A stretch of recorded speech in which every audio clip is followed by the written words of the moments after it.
Hello' everyone, আজি এটা নতুন ভিডিঅ' লৈ আপোনালোকৰ মাজত মোৰ চেনেলৰ দ্বাৰা আৰু আজি ঘৰতেই বাটাৰ বনাই আছোঁ। ঘৰৰ বাটাৰ, ঘৰৰে বস্তুৰে।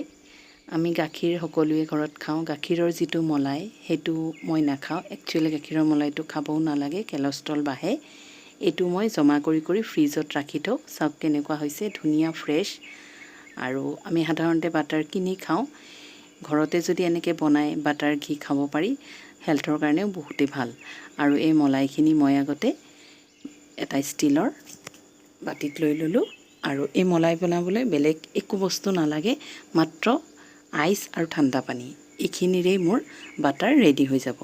এয়া মলাইখিনি মই ভালকৈ 5-10 মিনিটমান ভালকৈ এনেকৈ ফেটি ল'ম, যাতে মলাইত অলপো লাম্পছ নাথাকে। আৰু এতিয়া মই ইয়াতে আইচ দি দিছোঁ।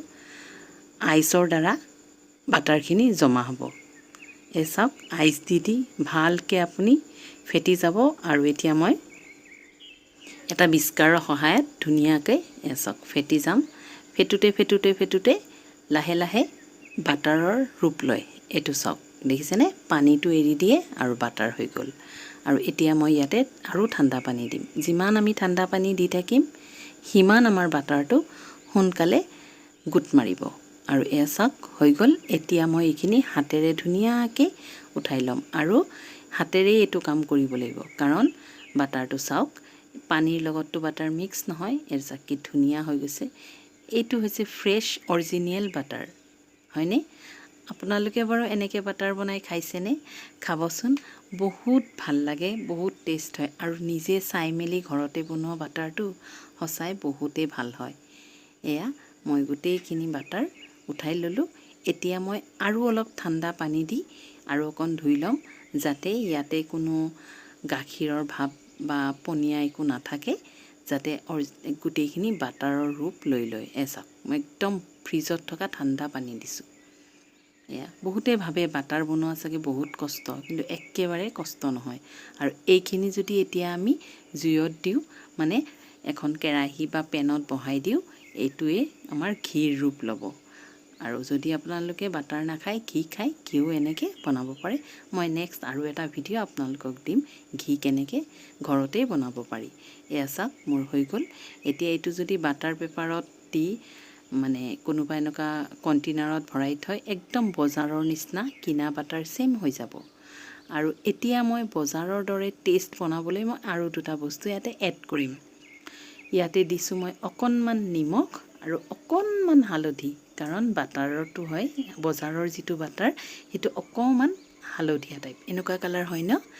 চাওক হৈ গ'ল নাই? ছেম বজাৰৰ নিচিনা বাটাৰ ৰেডি।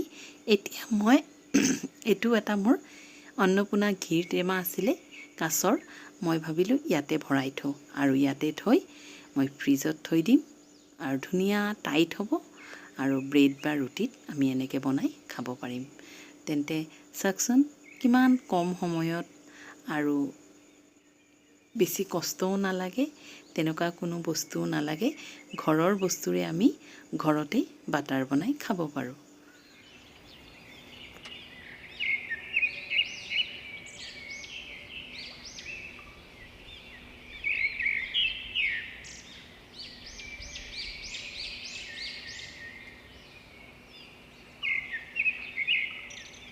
এয়া মোৰ ৰেডি হৈ গ'ল বাটাৰ। আৰু এতিয়া মই ফ্ৰিজত থ'ম।